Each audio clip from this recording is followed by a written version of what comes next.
Hello everyone and welcome to another high elo game of Age of Empires. Today we're getting our sunscreen out and going for a nice little walk, but not before we watch Modri playing as the blue Celts prepare to take on Fire playing as the red Incas. Now while the players heard their herdables explore their immediate and closed off areas and try to go up to Feudal and probably Castle as fast as possible, let's take a look at the Civ matchup we'll be watching today. Now the Celts are a Civ built around the need for speed. Their lumberjacks work faster, which is great because Celts need lots of wood for their primary focus, which is siege. Celtic siege workshops work faster, their siege units fire faster, and all siege workshop units can be upgraded to get 40% extra HP.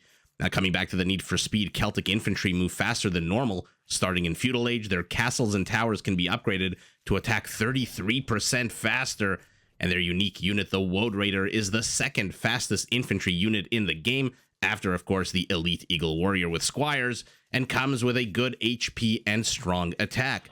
Now, in order to feed a big, hungry, growing population, the Celts can convert and steal enemy herdables, even if the enemy is standing next to them. Not that we anticipate anything like that happening on this map. If you didn't notice, we are on Arena, a very enclosed map, so very, very hard to steal your opponent's herdables.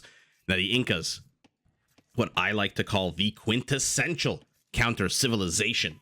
If your opponent is going cavalry, you can rely on your Kamayuk, a ranged infantry unit that carries an impressively long spear and comes with a massive bonus against cavalry unit.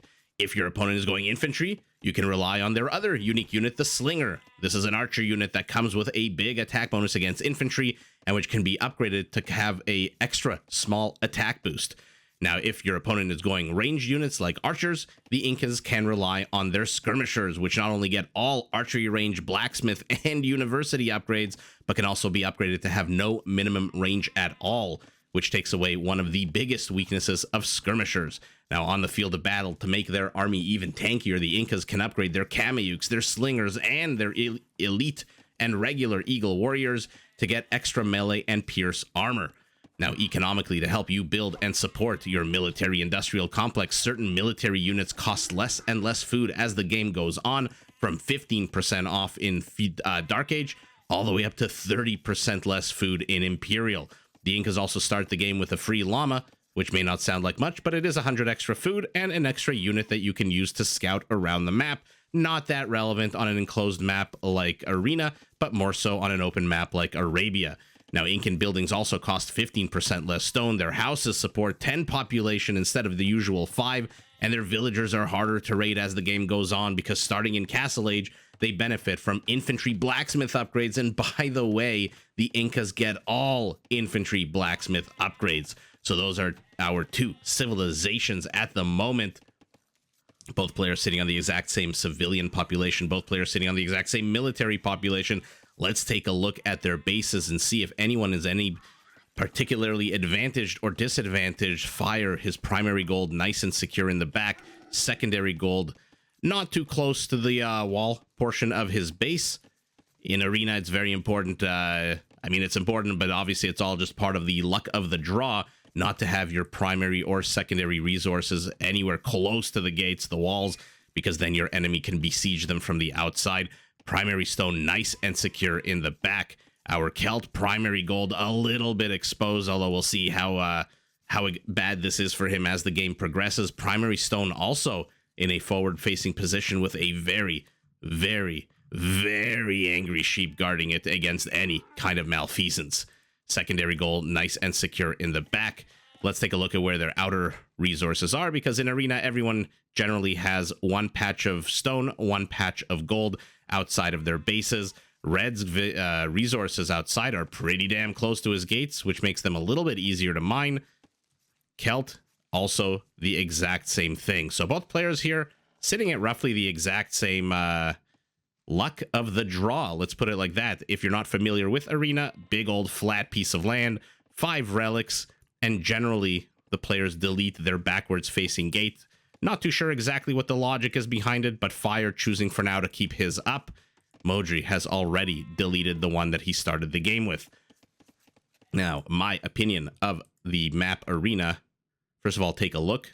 players generally go up to Feudal not on the back of 20 villagers or less, but sometimes 24, 25, all the way up to 27, depending on their game plan.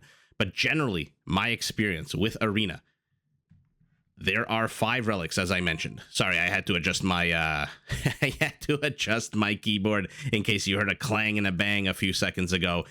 And generally, the game follows 3 stages. The first stage, everyone rushes up to Castle Age. Once they hit Castle Age, stage 2 begins, where they contest over the relics. Rather, contested relics become very, very important. And we'll take a look at the positioning of the relics to see if any player is in a particular advantaged or disadvantaged situation. And then once all 5 relics are accounted for, and by that I mean taken by one or both players, then stage 3 of the game begins, where the players basically either in Castle or rush to Imperial and build big armies and try to beat the hell out of each other electronically, of course, not in real life. As you can see, both players are already heading up to Feudal on the back of 24 villagers for our Inca, 25 villagers for our Celt, and as you can see, they're already both starting to bank the gold necessary to go up to Castle Age. It looks like we will be following the standard meta. And by the way, when I say standard meta, absolutely do I not mean to imply that it is boring or dull to watch. Believe me, it gets incredibly exciting. Scouts, light cav, spearmen, monks all come out on the map. Micro becomes incredibly important as the players try to deke around each other to snipe monks to get relics. Blue has 1 relic next to his base. Red has 1 relic a little closer to his base. And then there's 3 generally contested relics. Although if you take a look at the mini-map, it does kind of seem like the relics are more on the right side of the map. We'll see if that inures to Modri's benefit. For now, both players in Feudal immediately. Structures are going up. I see a blacksmith to the back here and a, what is this? A stable to the front. Our Incan choosing to go blacksmith market already has the food and the gold. Just click up the castle. Modri literally 10 food away. Let's watch the number here at the top. He's got 800. Watch it disappear as he clicks up to castle any second now. There it is. Okay, so we're going to follow this meta. Will be interesting to see if spearmen are incorporated. Lately, there's been a extra usage of spearmen because scouts are absolutely fine. Oh, not too sure what the point of that attack was. Damn you, you 1 column and your 1 HP that I took off of it, says this 1 scout cavalry. But generally, players have started mixing in more and more spearmen to protect their monks. Because if you watch my casts... Oh, now he's attacking this column. Modri doesn't like columns. Okay, leaving the actual walls behind. Will he attack the corner column? Will the trend continue? No, he does not. This column scares him away for some reason. Now he's running back. So he's keeping a very close eye on his opponent's base that wants to make sure he notices any kind of movement out to get those relics. But overall, as I was about to say, Light Cav, if you watched my streams, my casting, they can deke around literally anything at this stage of the game. So even if you surround your monk with spearmen, enough scouts can go around those spearmen. They can even go around each other. They're that fast. And look at this, a 3rd scout already out for our Celt, a 4th on the way. Of course, the Meso Civs do not have cavalry. So if Red wants to contest these relics, he's going to have to rely on his Eagles. Immediately, Monastery goes up for him. 6 seconds away, our Celt, let's see. 99.9999% sure a Monastery is going to go up for him as well the second he hits castle. And there it is. Ark of the Covenant in blue will be lowered into its secret chamber. Ark of the Covenant in red already lowered, and a monk already out. Does he have a barracks to produce eagles? No, he does not. That might not be good news here for for red, because again, these scout cavalry units are the natural predator of the monk. Take a look at the attack bonus. 6 jumps up, I believe, to much, much higher than that.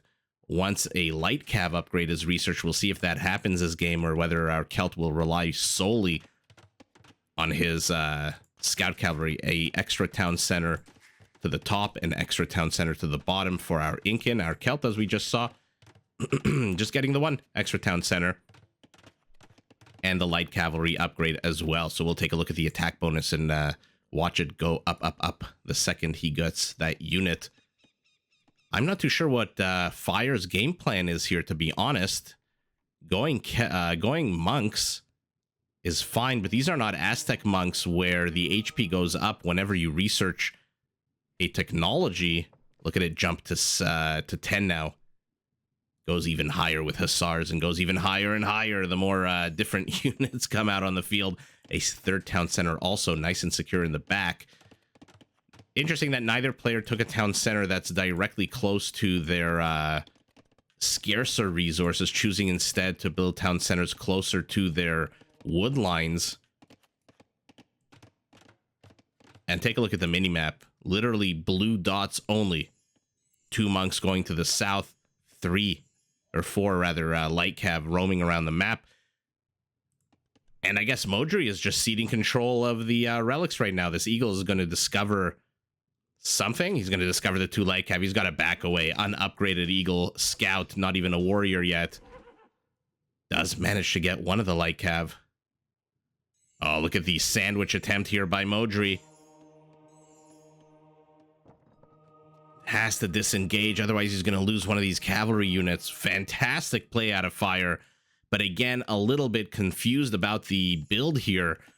Why go monks if you're not going to actually go out onto the map and get the relics?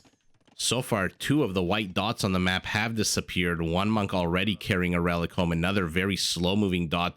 I absolutely love that Modri took the relics furthest away from him to start with. I mean, this one was furthest away from him. I guess the other one was kind of in the middle position.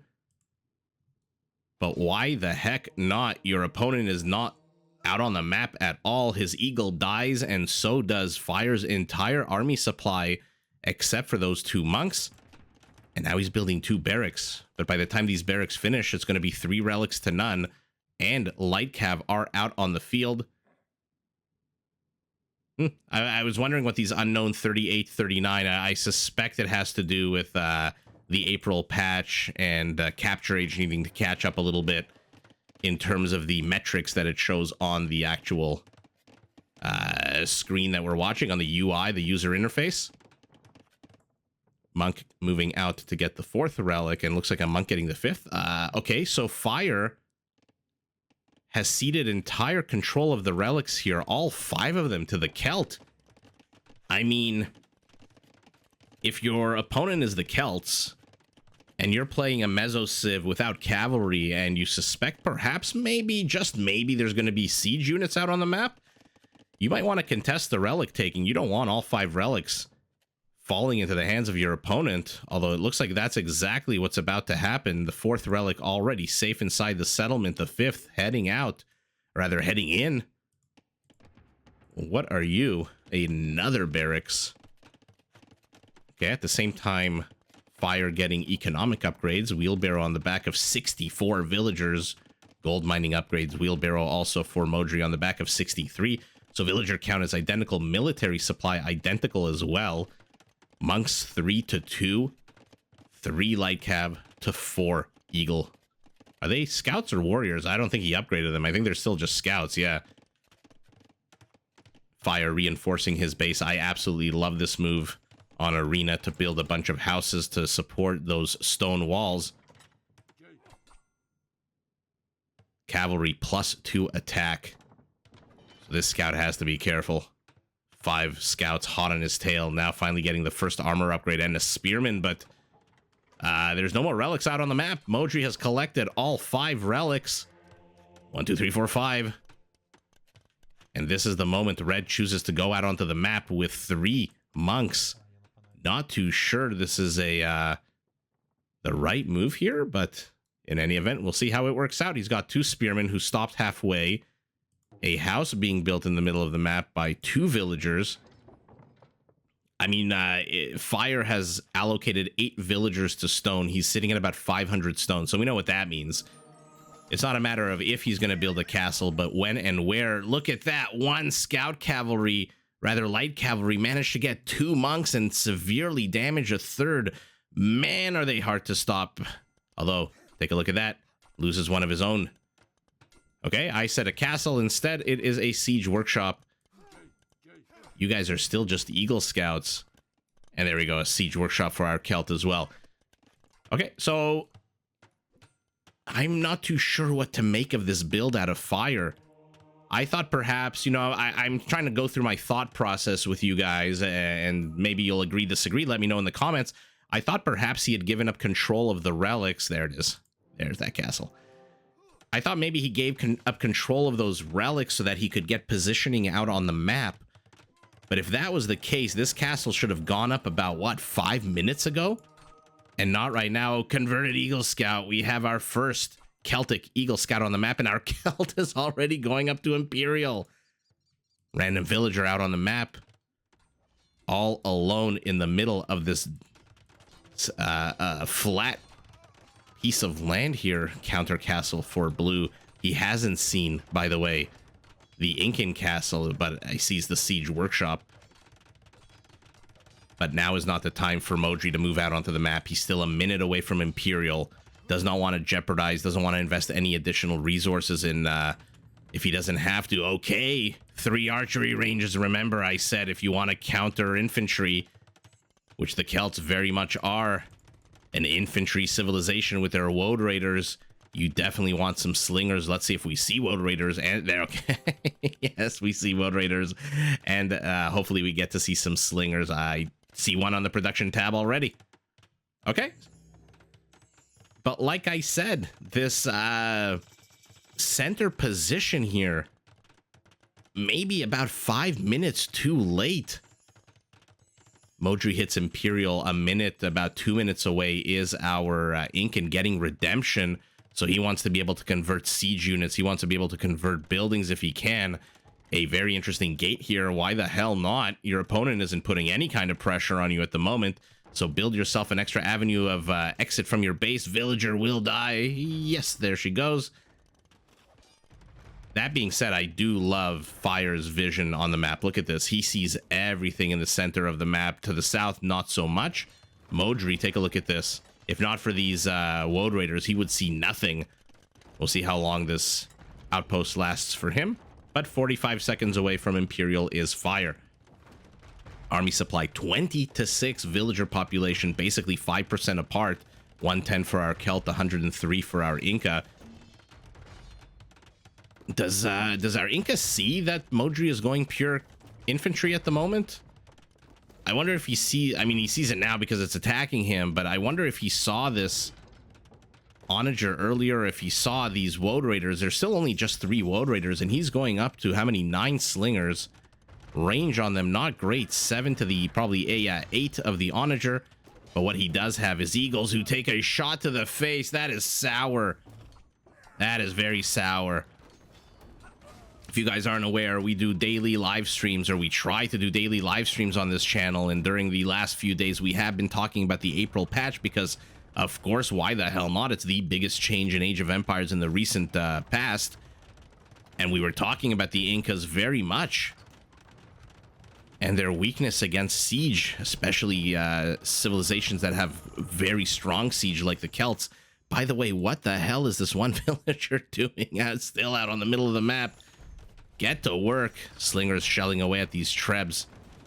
What is their attack? Only a 7. No actual bonus of any relevancy here. But you know what? If your opponent goes siege, you can rely on your only 2 super duper ranged units, I guess. I guess that's the technical term if you want to get specific. The super duper ranged units of the monk with block printing gives them 12 range, and the treb with the basic 16 range. Nothing else of the Incas, I don't think, can I mean, they don't have siege onagers. Well, sorry, what the hell am I talking about? They don't have bombard cannons. Sorry. Oh man, I mean, look, they also don't have siege onagers, but I meant super duper long range in the sense of the bombard cannon with the 12 base range. But for now, it's our Incan who's besieging our Celtic settlement. Celt has almost 1,000 stone. All of it just disappeared. Where is he building a castle? Back here. Okay. Already has a backup castle to the front, but our Celt is being pushed back. The problem for Red is he might be getting a false sense of comfort here. Populations are basically identical. Both players housed at the exact same moment. Wow, one at 165, one at 160. How crazy is that they're both housed at the exact same time and almost the exact same population? Heresy being researched for our Celt. Sorry, guys, I have to adjust my mic for a second. Heresy being researched for our Celt. He does not want any of his juicy siege units falling into Incan hands. So once they're converted, they will die. Castle as well now under attack. So our Incan has the early mover advantage here, despite the fact that I still think he was about 5 minutes too late establishing this. Now he's getting Kamayuks as well. Why is he getting Kamayuks? Building camel, cavalry, melee, war elephant. Does any of this ring a bell? Does any of it matter against the Celt? There is no cavalry, there is no camel, there is no elephant. But by the way, I mentioned it's a huge attack boost. Take a look. This is just a base Kamayuk, not an elite. 20 against elephants is absolutely awesome. Fire now completely. Population capped. 200. Look at all the monk upgrades. Theocracy, illumination. He's going to give his monks the ability to mass right click on one unit, and then only one of those monks is going to have to regenerate his health. And by the way, with illumination, they regenerate almost twice as fast. He wants to deny the stone mining here. He sees it with this Kamayuk. He'll see it with the Eagles or these guys. They're still just scouts. Oh man, but defensive upgrades, by that I mean armor upgrades going up for them. As I was saying, I think our Incan here has a bit of a false sense of security.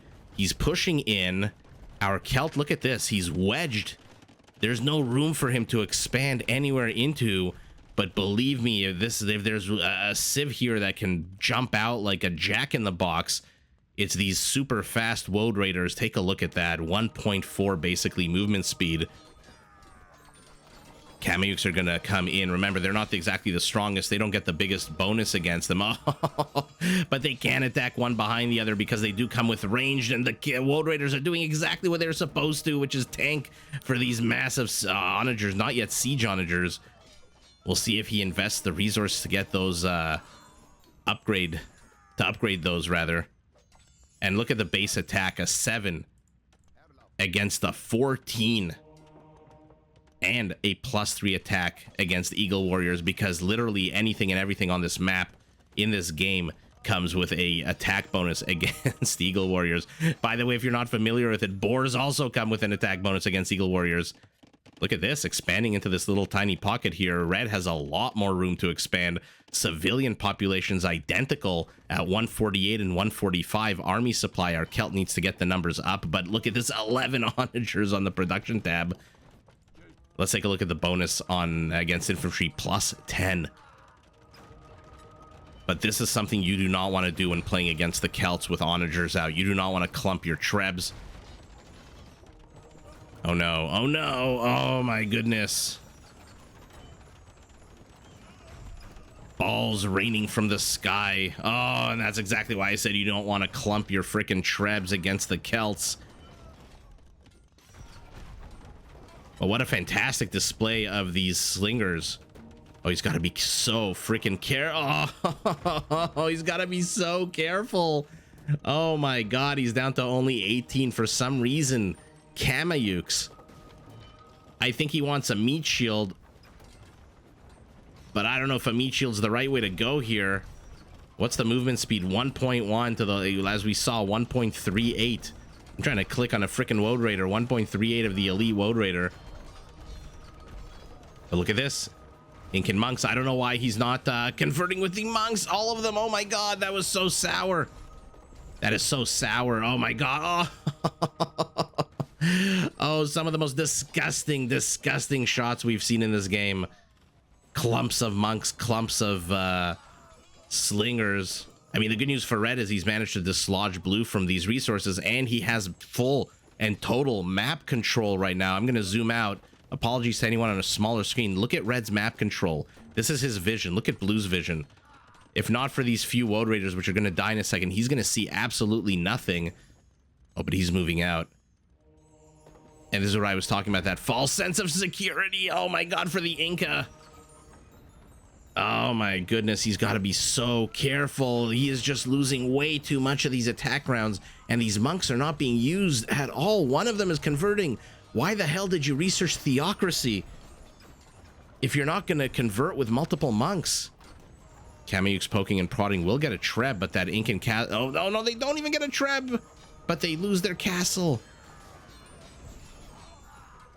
Modri's running a bit low on food, needs to be careful not to waste all of these Woad Raiders here.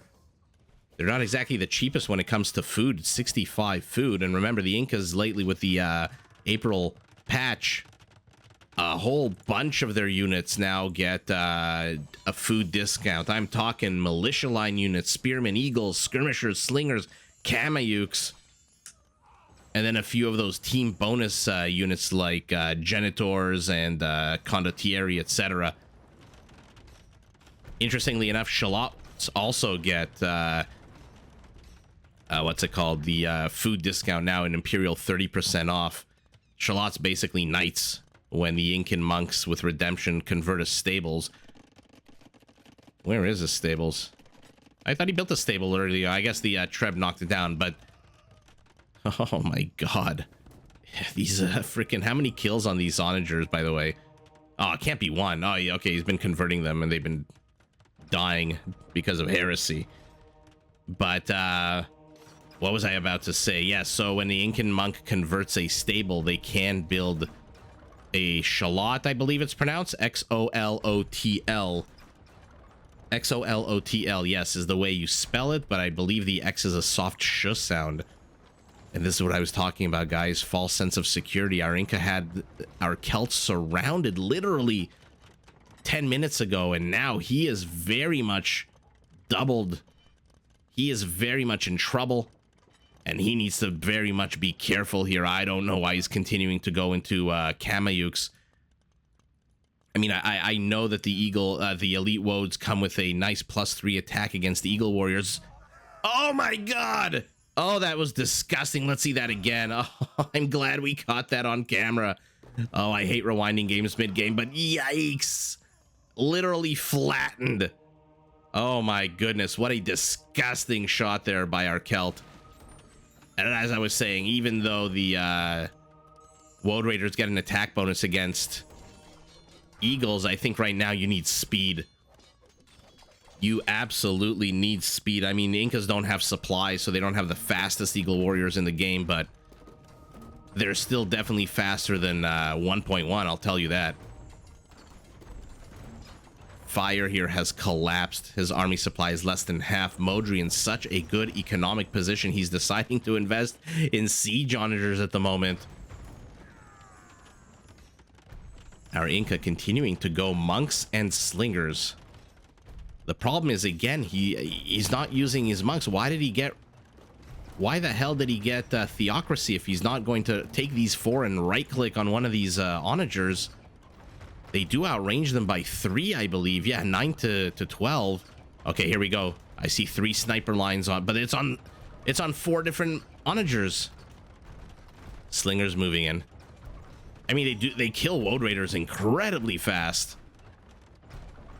But Woad Raiders are not the only unit you have to contend with. Furor Celtica on the way, 40% extra HP on these onagers. Jumps up to 84 HP, and this very much smells like a last stand here for me by Fire. Simply because I don't think he has any production facilities anywhere else out on the map. He's doubling down on slingers. I don't think he has time to upgrade his eagles. He definitely has the resources. He's got a shit ton of resources, does Fire.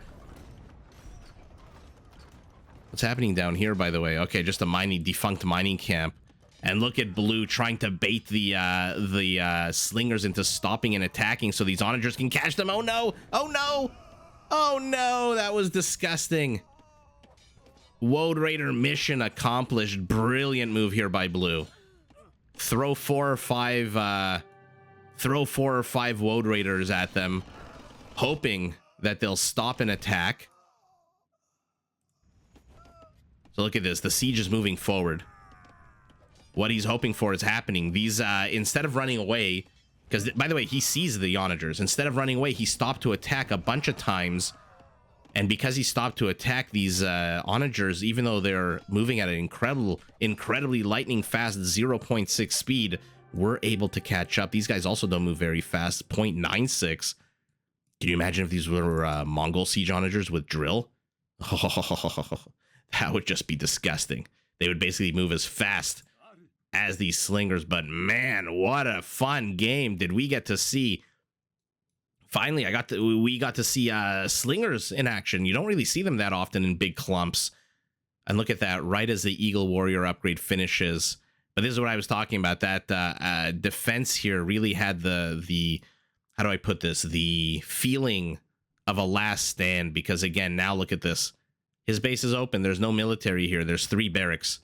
And he just finished the Eagle Warrior the upgrade. And if he now invests in Elite Eagle Warrior, he's going to have a lot less gold. Eagle's not exactly super cheap when it comes to gold. Their cost recently in the April patch, I think, went up from 20 and 50 to 25 food and 50 gold. One second, guys. Sorry, I had to mute my mic to clear my throat. Somebody in the comments said that it sounded like I was farting on microphone on the mic. So I've been super cognizant of not doing that. And in any event, what an absolute brilliant play here by Modri. I don't know. I just had a feeling that even though he was pushed back into his base, even though Fire had him surrounded, like I said, 5 minutes a little too late. If you're going to give up relics to your opponent, you can't just hide in your base and build up your economy. If you're going to give up the relics, and by the way, let's see how much relic gold that gave Modri. 3,500 relic gold. Take a look at this. Even though he mined, it looks like without that relic gold, he would be at 14,000. So 3,500 less gold. He still has more gold, a lot more wood, a lot more food. Stone count, basically, our Inca has enough for 1 extra castle. Let's see his converts. 26 converts, not exactly ideal. But in any event, as I was saying, if you're going to let your opponent take all 5 relics out on the map, then you best use that opportunity to go and build some kind of infrastructure instead. It was only after all 5 relics were in Celtic possession. And remember, they did get ejected from that monastery that got destroyed here. Now they're back here safe and secure behind a castle. You cannot wait that long to go out onto the map. Plus, I think there were a few instances of mismicroing of the monks. And let me know what you think in the comments. Do you think the use of Kamayuks was a legitimate use, or should he have gone Eagles earlier on? Because again, the Woad Raiders, like everyone and their brother and sister, have an attack bonus against Eagle Warriors. Number 1, it's not the biggest attack bonus, but whatever, 3. But the Eagle Warriors have speed. And unlike Kamayuks, which have to be trained out of a castle, I can't even point to a castle because they've all collapsed. Eagle Warriors can be trained out of barracks. And so you can produce a huge number of them. You can swarm your opponent.